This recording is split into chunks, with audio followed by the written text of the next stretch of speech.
Yesus, ya, Yesus bukan Bapa, namun Yesus adalah Allah. Ya, itu tanggapan saya, Kak Rifa. Saya mau mengulangi sekali lagi. Saya ingin tahu makna dari perkataan Yesus kepada Filipus. Oke, korelasinya dengan Yesus. Pada mulanya firman, firman bersama Allah, dan ternyata firman adalah Allah. Logika mana ini? Ini adalah himne Plato menurut Santo Agustin. Karena ini adalah produk filsafat, maka tidak bisa dimaknai harfiah, Pak. Saya bacakan. Teman-teman, Bapak Pendeta yang terhormat, siap-siap dengarkan dalil ini. Ini firman Tuhan Anda berwarna merah, perkataan Yesus. Aku tahu bahwa kamu adalah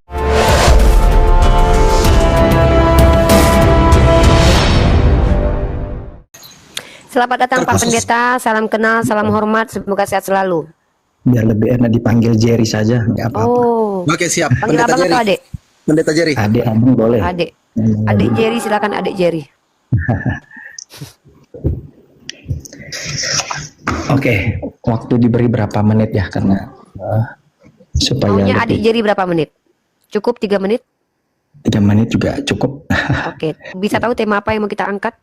Kristen sembah makhluk ya. Siap. Terima kasih undangannya Brother Fandi, dan terima kasih semuanya. Timer kalau bisa, kasihan beliau. Oke. Kristen sembah makhluk ini jelas-jelas kita kaum Kristen, khususnya pengikut-pengikut Yesus Kristus, menolak tema ini ya, karena kita tidak sembah makhluk, karena makhluk itu yang dijadikan atau diciptakan. Saya rasa kita setuju akan hal itu. Maka ada beberapa dalil yang akan saya sharingkan tentang Yesus Kristus ya. Kenapa kita katakan dia itu bukan makhluk atau ciptaan? Karena kalau kita merujuk kepada kristologi atau tentang Yesus Kristus ya, perlu kita pahami terlebih dahulu Yesus Kristus dalam bahasa Ibrani ditulis Yeshua Hamasia. Yeshua berasal dari kata Yehova atau Yasa. Artinya adalah Tuhan yang menyelamatkan. Hamasia itu artinya yang diurapi. Ini dalilnya. Nah, namun sementara di dalam perjanjian baru atau dalam bahasa Yunani itu dikatakan Yesus Kristus. Dan dia juga memiliki makna bahwa Yesus itu adalah Tuhan. Bisa dikatakan juga Kurios. Artinya dia adalah bersama-sama Bapa dan Roh Kudus dalam penciptaan. Jadi Yesus itu bukan diciptakan. Ya, karena memang dia Allah itu sendiri. Nah, ia telah ada sebelum Abraham ada. Itu rujukan Bible-nya di dalam Yohanes pasal 8 ayat yang ke-58. Jelas di sana dikatakan.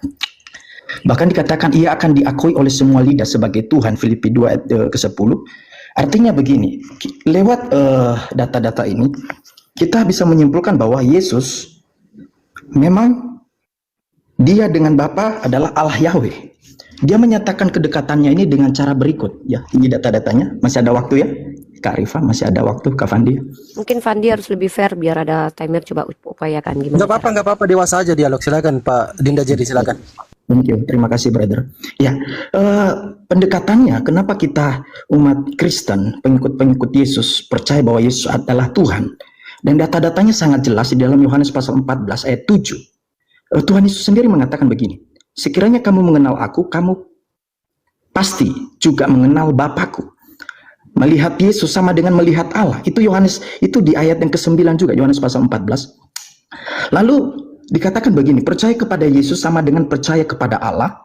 Dan juga itu di dalam Yohanes pasal 14. Nah, ini yang membuat kami pengikut Kristus kenapa berpegang kepada Yesus sebagai Tuhan dan Juru Selamat. Dan keyakinan keistimewaan kekristenan yang kami pegang adalah ketika kami menerima Yesus sebagai Tuhan dan Juru Selamat kami, maka ada jaminan yang pasti ketika nanti kami tiada di dunia ini, ya, kami pasti masuk surga. Ya, kurang lebih seperti itu karena sudah ada timernya. Oke, terima kasih. Itu tanggapan dari saya. Terima kasih, Karika. Banyak poin yang harus ditangkap di apa yang Anda sampaikan, tapi saya ingin ke tema kita bahwa Anda adalah penyembah makhluk. Tolong berikan poin dari apa yang Anda sampaikan tadi. Silakan poinnya. Iya, poinnya adalah kita bukan menyembah pencipta. Artinya dikatakan makhluk itu kan kalau definisinya dijadikan atau diciptakan, benar ya? Itu definisi dari makhluk. Artinya kita tidak menyembah makhluk. Kita menyembah Yesus yang merupakan pribadi Allah itu Clear, clear, sendiri. clear. Izin, Oke. waktu saya di reset. Ya. Saya sejauh yang saya dengarkan dan saya simak, karena saya tidak sempat catat, karena Anda berbicara saya tidak bisa catat. Saya akan catat nanti poin-poin penting. Pertama, saya mengatakan kalian penyembah makhluk sesuai dengan definisi. Makhluk adalah ciptaan, manusia adalah ciptaan. Sepakat tidak Pak Jerry? Jawab singkat. Pak Jerry. Iya. Saya dan Oke. Karifa menciptakan. Oke, manusia adalah ciptaan dan Yesus adalah manusia. Anda sepakat? Iya, Yesus. Maka dengan definisi itu Anda adalah penyembah makhluk. Yesus adalah manusia, manusia adalah makhluk. Maka Yesus Anda sembah, dia adalah makhluk. Anda penyembah makhluk. Clear? Clear argumen saya. Oke, saya tanggapi penjelasan Anda. Nanti tanggapi itu. Siap. Anda mengatakan barang siapa melihat Allah Bapa maka melihat Yesus, barang siapa percaya kepada Bapa percaya kepada Yesus, Pak. Baca Yohanes pasal 12 ayat 44. Tetapi Yesus berseru kepada mereka, katanya, barang siapa percaya kepadaku, ia bukan percaya kepadaku, tetapi kepada Dia yang telah mengutus aku. Ya, artinya ketika siapapun percaya kepada perkataan Yesus, itu bukan percaya kepada Dia, karena bukan Dia yang berkata-kata, melainkan Dia menyampaikan firman. Dalilnya mana? Ulangan 18:18 dan Bilangan pasal 12 ayat 6. Esensi seorang nabi adalah firman Tuhan diletakkan di mulutnya, bukan malah menjadi firman. Ya, kemudian Matius pasal 10 nomor 40. Barang siapa menyambut kamu, ia menyambut aku. Barang siapa menyambut aku, ia menyambut Dia yang mengutus aku. Kalau Anda katakan ketika Filipus melihat Yesus maka dia melihat Bapa, maka seharusnya diksi Yesus di sini mengatakan murid-murid juga adalah Bapa. Kenapa? Barang siapa menyambut murid sama dengan menyambut Yesus. Barang siapa menyambut Yesus sama juga menyambut Bapa. Barang siapa melihat Yesus melihat Bapa, maka apakah Anda mau mengatakan Bapa adalah manusia berkelamin? Silakan dijawab. Maka saya katakan ketika kalian menyembah kepada Yesus, sesungguhnya kalian adalah penyembah makhluk, karena kalian penyembah manusia. Saya ulangi sekali lagi diksi ini. Pertama, ketika Yesus berkata kepada Filipus, barang siapa melihat aku, maka telah melihat Bapa. Kenapa kalian tidak mengatakan muridnya juga sebagai Yesus ketika Yesus berkata, barang siapa menyambut muridku adalah menyambut aku, dan barang siapa menyambut aku, menyambut Bapakku. Kenapa kok berubah? Kenapa berbeda pemahamannya? Ya, tolong dijelaskan apa yang dimaksud dengan barang siapa yang melihat Yesus maka dia melihat Bapa. Karena konsekuensinya kalau tidak ada penjelasan saya bisa menyimpulkan bahwa Bapa adalah manusia berkelamin. Terima kasih. Ya baik, silakan sebelum di setel dulu waktunya Pak Jerry, nanti di setel waktunya baru mulai ya. Nanti pas ditekan waktunya jalan langsung mulai. Silakan Bang, Pak Pendeta Jerry. Oke. Kenapa Tuhan Yesus atau Yesus mengatakan demikian? Karena ini berbicara mengenai Tritunggal, ya. Maka landasannya adalah Filipi 2 ayat 6. Yang harus kita pahami di sini adalah di mana firman Tuhan mengatakan begini. Yang walaupun dalam rupa Allah tidak menganggap kesetaraan dengan Allah itu sebagai milik yang harus dipertahankan. Nah, Tuhan Yesus berkata demikian, itu dia sedang berbicara sebagai identitasnya yaitu manusia sejati. Karena kalau kita berbicara Tritunggal, makanya kan dikatakan Allah Bapa berfirman, firman itu menjadi manusia. Artinya itu menunjukkan secara tidak langsung bahwa dia itu setara dengan Allah, karena memang dia pribadi Allah itu sendiri. Maka kalau kita berbicara mengenai di mana tadi Matius pasal yang mau klarifikasi. Matius yang pasal 10 ayat 40, barang siapa menyambut kamu, ia menyambut aku, dan barang siapa menyambut aku, ia menyambut dia mengutus aku. Apa perbedaan kata dengan perkataan Yesus? Barang siapa yang melihat aku, maka telah melihat Bapa. Nah, maka yang saya tanya, apa maksud barang siapa melihat Yesus, maka melihat Bapa? Apakah sama ketika Anda mengatakan bahwa Bapa itu manusia berkelamin disunat hari ke-8? Silakan dijawab. Iya, jadi artinya ini kenapa ada kalimat demikian? Karena memang Yesus itu adalah Allah itu sendiri. Barang siapa melihat Yesus sama dengan melihat Bapa, melihat Allah. Maka Yesus adalah Bapa. Jadi Yesus bukan Bapa. Barang siapa melihat Yesus melihat Bapa, tapi Yesus bukan Bapa. Cara memahaminya explain to me right now. Oke, cara memahaminya begini. Sebentar dulu Bang Jerry, izin mungkin nggak usah pakai timer. Ya, kayaknya kasih Ustaz Anapi itu, dia yang tengahnya. Tekan aja dengan Pak Jerry, saya rasa dewasa berdua diskusi. Silakan. Ya, artinya kan kita sama-sama ya saya rasa itu Karifa juga orang intelektual ya. Jadi kita santai, yang penting dengan etika-etika yang oke, thank you.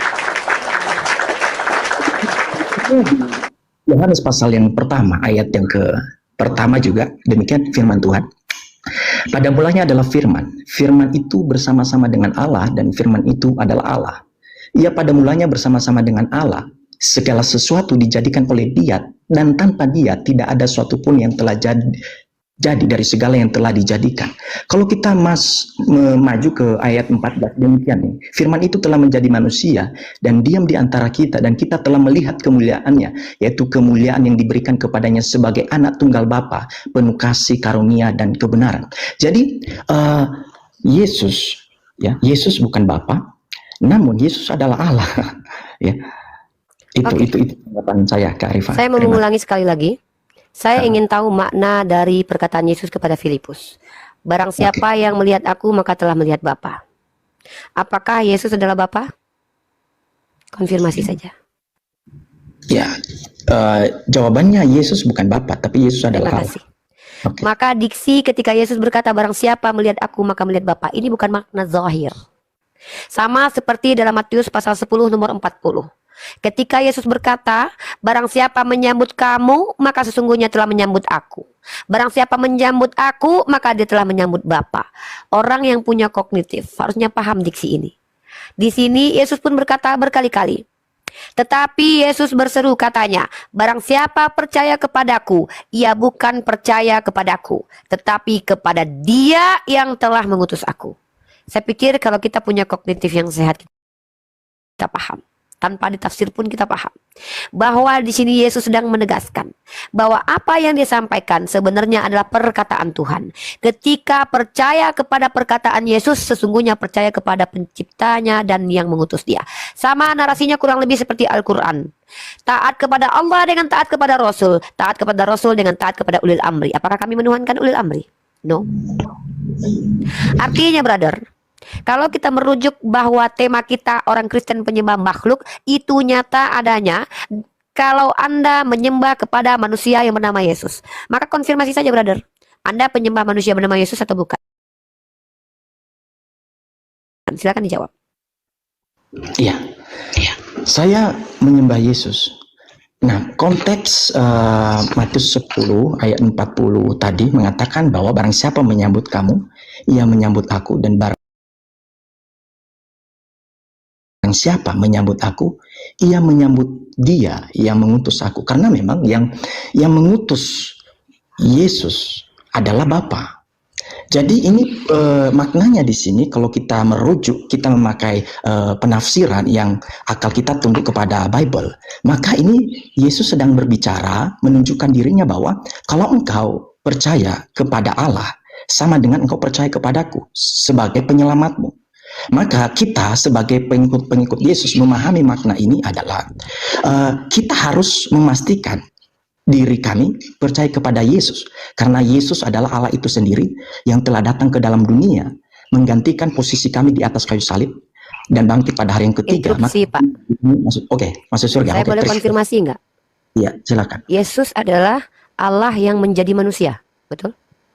Iya. Yohanes pasal 1 nomor 14, yang jadi manusia firman Allah atau Allah, Pak?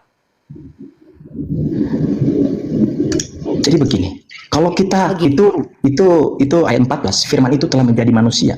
Tetapi ingat, di ayat yang pertama dikatakan pada mulanya adalah firman. Firman adalah Allah. Firman itu bersama-sama dengan Allah. Jadi firman adalah Allah.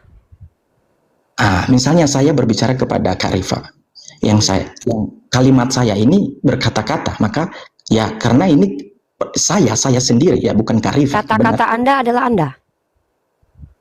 Iya. Kata-kata Anda terdengar di Bintaro. Anda di Bintaro sekarang? Saya di Sulawesi Utara, Kak Rifa. Kata-kata Anda terdengar di ruangan di Bintaro.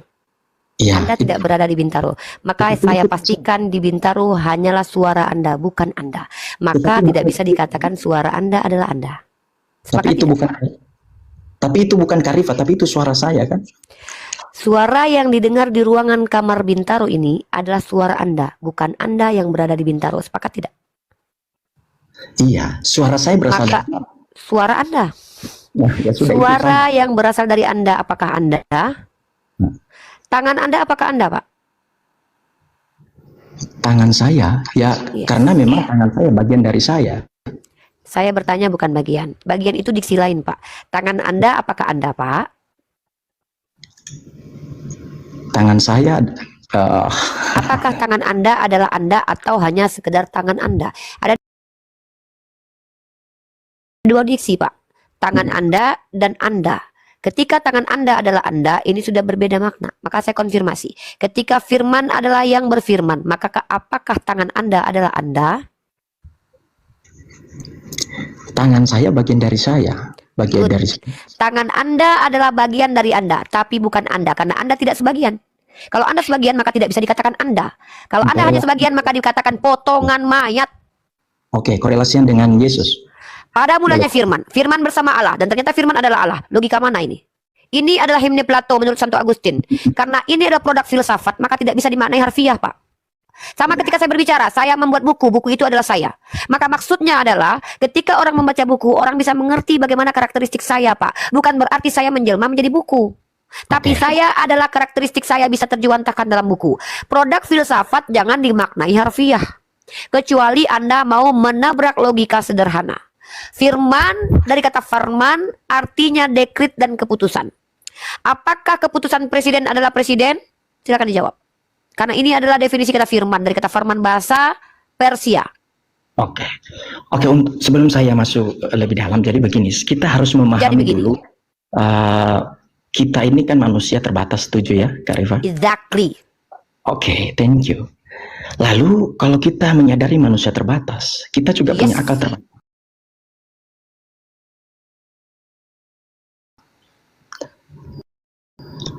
Untuk bisa memahami Allah yang tidak terbatas itu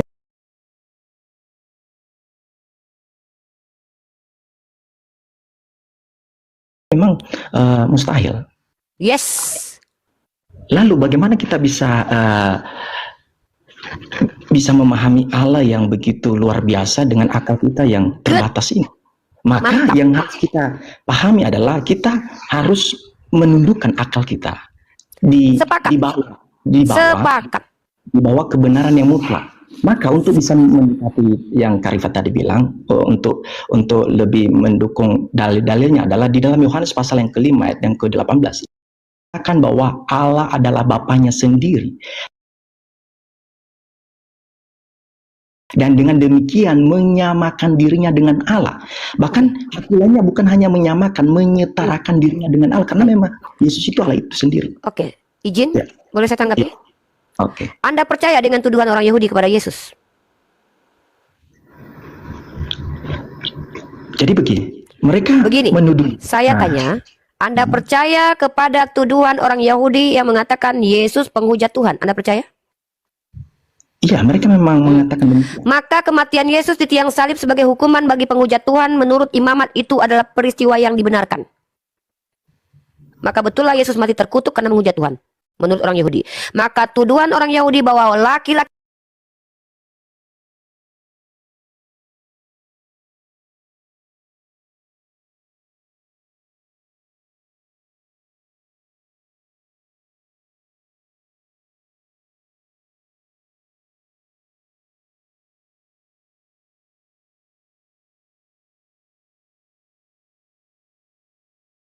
yang mengatakan dia anak haram, yang mengatakan dia penghujat Tuhan dan nabi palsu.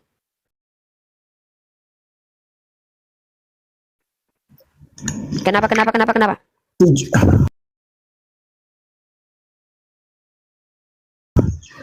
Kita harus pahami dulu tujuan apa yang harus saya pahami. Apa? Kalau kita merujuk kepada goal dari Yesus disalibkan, yaitu adalah untuk menebus kehidupan manusia dari dosa. Nah, rujukannya di dalam Anda percaya bahwa kematian Yesus itu adalah rencana Bapaknya Yesus atau Tuhan Bapa? Iya, itu memang dalam rencana Allah. Izin saya memberikan satu ayat untuk kita telah bersama. Boleh sudah lari jauh? Argumen saya belum selesai. Boleh? Oke. Kalau kita melihat bagaimana rencana Allah mengenai penebusan ini di latar belakangnya, ya kita tahu semua ya bahwa Adam dan Hawa telah jatuh ke dalam dosa, ya, dan itu memastikan manusia hubungannya dengan Allah terputus. Artinya manusia termasuk khususnya saya, akibatnya adalah kematian kekal karena upah dosa adalah maut. Roma yang ke-23. Ini saya menjelaskan mengenai sejarah dulu ya. Tapi masih ada waktu ya. Masih ada waktu ini. Saya izinkan Anda, tapi saya pengennya kita tidak melebar karena setiap argumen Anda itu 10 bantahan saya, Pak. Ketika Anda katakan Adam berdosa, tolong tunjukkan dalam kitab Kejadian di mana Adam dikatakan berdosa. Tidak ada, Pak. Saya tidak tahu Anda dapat ide dari mana, gagasan dari mana mengatakan Adam berdosa, karena tidak ada dalam kitab Kejadian Adam berdosa. Saya pembaca Bible, Pak. Jadi ketika Anda berbicara, menjelaskan doktrin Anda, saya punya 10 bantahannya. Maka fokus ke tema kita saja. Bahwa tadi Anda mengatakan bahwa pembunuhan terhadap Yesus itu diinginkan oleh Bapa, maka tunjukkan literasinya saja. Karena ketika Anda menyampaikan kisah dalam Kejadian, saya punya 10 bantahan di setiap argumen Anda, walaupun argumennya cuma satu. Saya pastikan itu, Pak. Jadi tolong, biar kita tidak melebar kemana-mana, tolong. Saya bertanya satu hal yang sangat krusial. Kematian Yesus itu keinginan Bapa atau bukan? Tolong bawakan literasinya, biar kita tidak melebar. Suaranya kecil dan hilang, Pak. Halo? Halo? Silakan. Sudah jelas? Silakan. Jadi kematian Yesus di atas kayu salib adalah itu dalam rencana Allah. Oke. Itu menunjukkan bagaimana Data, Allah Pak. itu data. Oke, Ya, datanya tadi di dalam. saya tahu tadi Anda sebelum bicara ke saya, Anda bilang ke Fandi kita diskusi akademis. Salah satu ciri-ciri diskusi akademis dengan adanya dalil atau literasi. Izin saya Ini minta saya dalil. ada data. Ya. Matius 1 ayat yang ke-21. Ini kelahiran Tuhan Yesus Kristus ya. Dikatakan begini, ia akan melahirkan anak laki-laki dan engkau akan menamakan dia Yesus. Karena dialah yang akan menyelamatkan umatnya dari dosa mereka. Yes. Hal itu terjadi supaya genaplah yang difirmankan Tuhan oleh Nabi. Sesungguhnya anak darah itu akan mengandung dan melahirkan seorang anak laki-laki dan mereka akan menamakan dia Immanuel yang berarti Allah menyertai kita. Jadi dasarnya begini. Karena dosa manusia, Allah tidak rindu manusia itu binasa.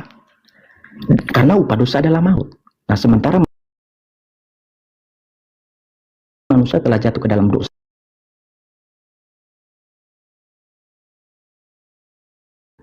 Sampai mati di atas. Itu rencana Allah. Tapi goalnya untuk menggantikan posisi manusia yang seharusnya dihukum, dimurkai karena dosa-dosa mereka. Oke, itu. Boleh saya tanggapi ya? Saya fokus kepada keinginan siapakah kematian Yesus. Ya, kita sudah lari jauh tapi tidak masalah, saya ikuti supaya ini sangat krusial sekali. Tolong dibuka Bapak kalau Anda punya Bible, Yohanes pasal 8 nomor 37. Satu perikop. Perikopnya keturunan Abraham yang tidak berasal dari Allah. Saya akan bacakan teman-teman, simak teman-teman, resapi, renungi. Ini penting buat peradaban. Jangan mau merusak peradaban. Yohanes pasal 8 nomor 37 sampai 47. Saya bacakan. Teman-teman, Bapak Pendeta yang terhormat, siap-siap dengarkan dalil ini. Ini firman Tuhan Anda, berwarna merah perkataan Yesus. Aku tahu bahwa kamu adalah keturunan Abraham, tetapi kamu berusaha untuk membunuh aku. Karena firmanku tidak beroleh tempat di dalam kamu. Apa yang kulihat pada Bapa, itulah yang kukatakan. Dan demikian juga kamu perbuat tentang apa yang kamu dengar dari bapamu. Jawab mereka kepadanya, Bapa kami ialah Abraham. Kata Yesus kepada mereka, jikalau sekiranya kamu anak-anak Abraham, tentulah kamu mengerjakan pekerjaan yang dikerjakan oleh Abraham. Tetapi yang kamu kerjakan ialah berusaha membunuh aku. Aku seorang yang mengatakan kebenaran kepadamu, yaitu kebenaran yang kudengar dari Allah. Pekerjaan itu, pekerjaan yang demikian, pekerjaan yang mana? Membunuh Yesus. Karena Yesus berbicara tentang orang yang ingin membunuh dia. Pekerjaan itu, pekerjaan yang demikian tidak dikerjakan oleh Abraham. Kamu mengerjakan pekerjaan bapakmu sendiri. Pertanyaan saya, siapa bapak orang-orang yang berniat melakukan pekerjaan yang tidak dilakukan Abraham, yaitu membunuh? Saya sampaikan lagi. Kamu mengerjakan pekerjaan bapakmu sendiri.